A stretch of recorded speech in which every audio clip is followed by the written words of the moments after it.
Welcome to the show. You are one-on-one with Wes the Sports Guy here on YouTube.com and online all the time at westhesportsguy.com as well. We got a lot to get to this week. I'm just going to touch base real quick with the NBA draft to start off this week on episode 15. The NBA draft, really you could say, was the year of the big man, as number one overall pick DeAndre Ayton went to the Phoenix Suns, and with, I would say, not a lot of fanfare because it was kind of expected to happen. DeAndre Ayton from the University of Arizona goes to the hometown team, you could say, although DeAndre Ayton's not from Arizona. He's actually from the Bahamas. Excuse me, had to get that out there. But big man, 7 foot, 250 pounds, went to the Phoenix Suns, the quintessential easy pick for them. Number two, Marvin Bagley went to the Sacramento Kings.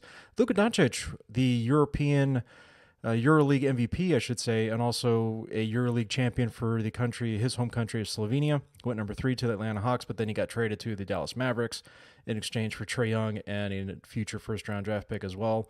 To round out the rest of the big men that went fairly early in the draft in the top 10, Jaren Jackson went number 4 to Memphis.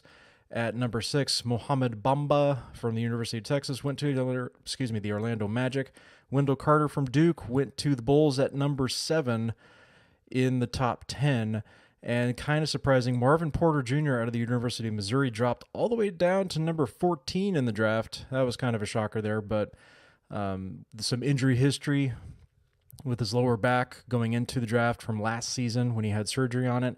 That was a bit of a scare, you could say, for some teams, but still, even with that, he is considered one of the better players in the draft, and he dropped all the way almost out of the lottery entirely, going number 14 to the Denver Nuggets, so you could say that was a pretty big steal for them, as they didn't even have to trade up to draft Marvin Porter Jr., but all in all, not a very exciting draft, you could say, but pretty much to be expected. A lot of teams made the moves that they had to move up and save some money when it came to free agency. That's coming up here in the next week or so, beginning of July.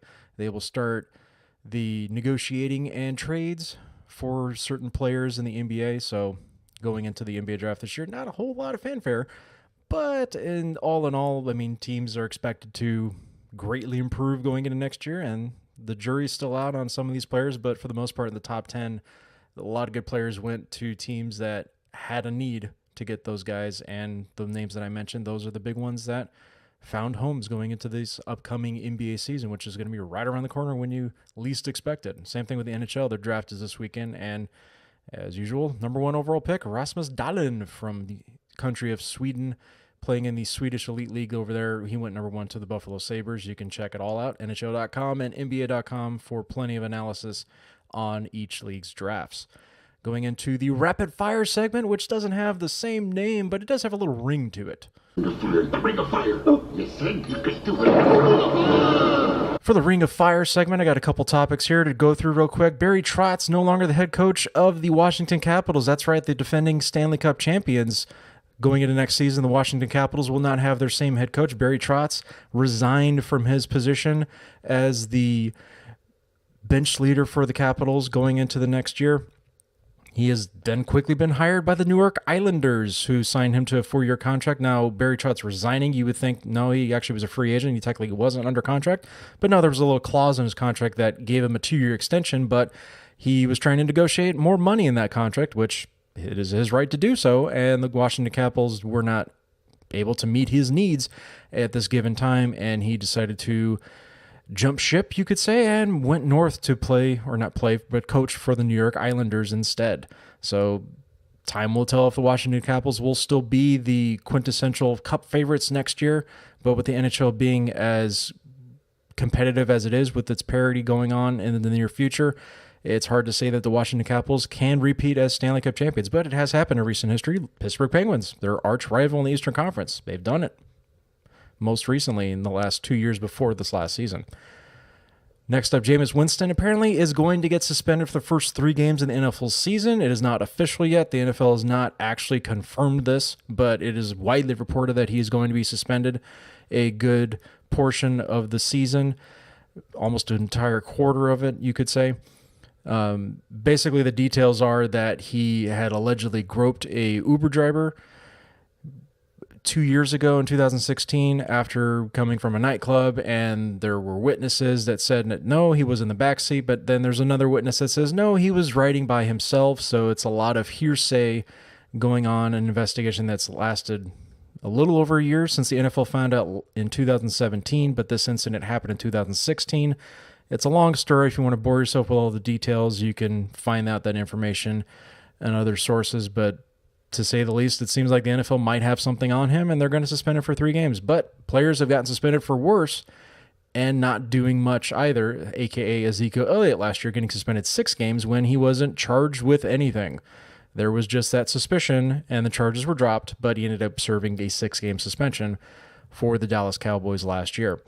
And quick hitting topic, is going to be Kelvin Herrera, the former closer of the Kansas City Royals. He got traded to the Washington Nationals for 3 prospects this past week.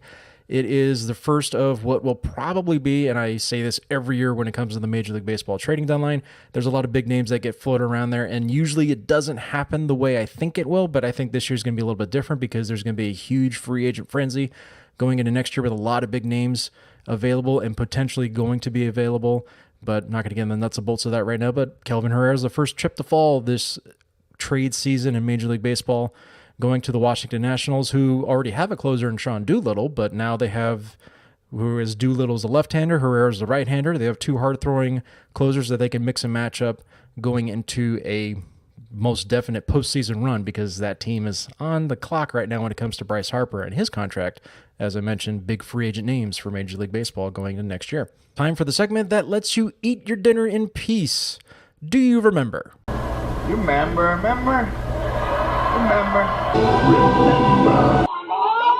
Do you remember Ilya Kovalchuk? Well, he was the number 1 overall pick for the then Atlanta Thrashers, who are now the Winnipeg Jets. But Ilya Kovalchuk was one of the premier players in the NHL for his time, scoring 30-plus goals in quite a few seasons for the Atlanta Thrashers, and then he got dealt to the New Jersey Devils, who he did help get to a Stanley Cup final, but lost to the eventual Stanley Cup champion Los Angeles Kings in 6 games a few years back. And then all of a sudden, Kovalchuk, after signing a huge 14-year contract, actually, with the New Jersey Devils, he decided after a few years into that contract to, I'm just going to retire. He retired, all right, hasn't played in the NHL since, but he's been playing in Russia in the Continental Hockey League, which is their professional league over there, which has quite a few big-name players that have played there over the last 4 or 5 years of its existence. But Ilya Kovalchuk has been the quintessential star of that league. He is from Russia, obviously, but he has been a very, very good player over there.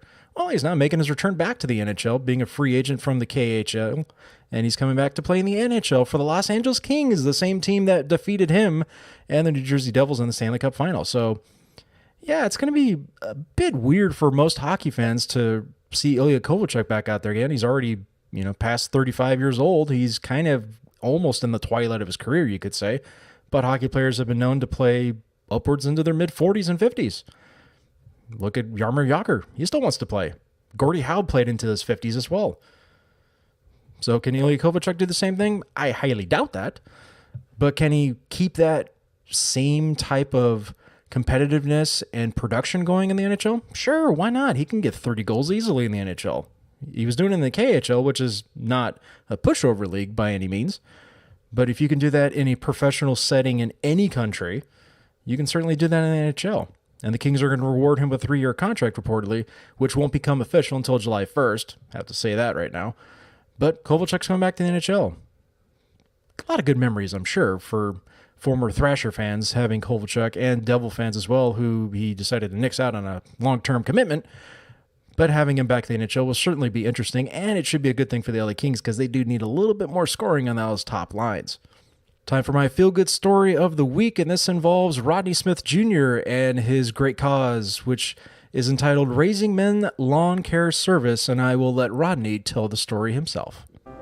One day I saw an elderly man cutting grass, and he looked like he was struggling. So it came to me, I should do something about it. And that's when I decided to cut free lawns for the elderly, disabled, and single-parent mothers for free. I'm capable of cutting grass because I'm young. I'm able. A lot of elderly people are not able. Yeah, my name is Rodney Smith Jr. I'm from the island of Bermuda. Well, in Bermuda, everybody's just friendly, you know. They give back when they can. And that's what drives me, to help people. I'm here at Alabama A&M. I graduate this May, and I look to go back to get my master's in social work.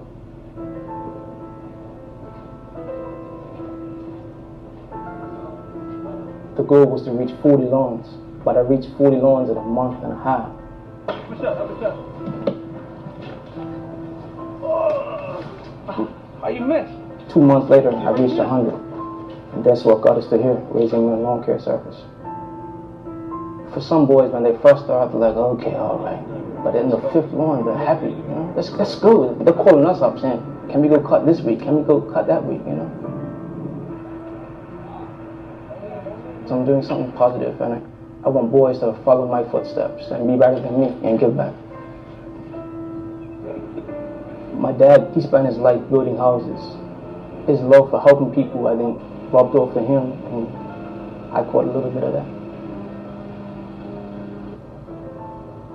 So we started with a white shirt. It's like the karate system. When you get a black shirt, once you reach 50 lawns.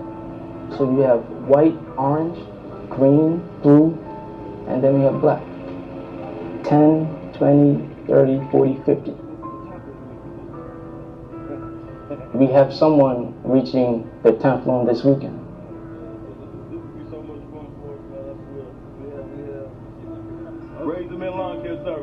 Great story all the way around. Rodney Smith Jr., if you'd like to donate to his cause or start a chapter of your own, you can go to weareraisingmen.com. That again is weareraisingmen.com if you'd like to start your own chapter for Raising Men Lawn Care Service or make a donation to help Rodney Smith on his journey. It is a great, great cause, and I'm happy to share that to you this week as we head into another glorious weekend here on YouTube and at westthesportsguy.com. You are one-on-one with yours truly for episode 15. I will see you next week for episode 16. They're just quickly piling up. I'm telling you, it's a lot of momentum going, and I can't stop. It's very exciting right now. But if you want to know more, you can check it out, youtube.com, westthesportsguy.com. Find me on Facebook, Twitter, Instagram, all that other good stuff. I will see you next time. Cause I've been down so long that my crown and gone is lifting. Ain't no one like me.